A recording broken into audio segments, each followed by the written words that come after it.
I'm going to show you how to set up some practice games and how I use them to train players. There are two training techniques that really work. One is the guided discovery method of training, and the other is controlled repetition.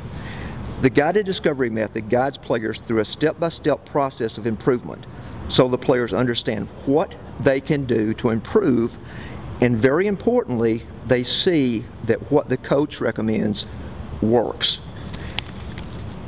Here is how I will do it. I will give the players the basic rules of the game. They will play the game one time.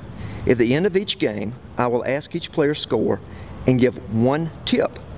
The players who use the tip will improve. They will see immediate results. They will see that the tip works, and they will start to listen to the coach because the tips will help them get better scores. So they start to trust the coach and to listen. Each of the games will be short because that allows for more tips. It is like constant positive reinforcement and controlled repetition. We are at D1 Sports in Franklin, Tennessee. D1 trains athletes, including professional athletes.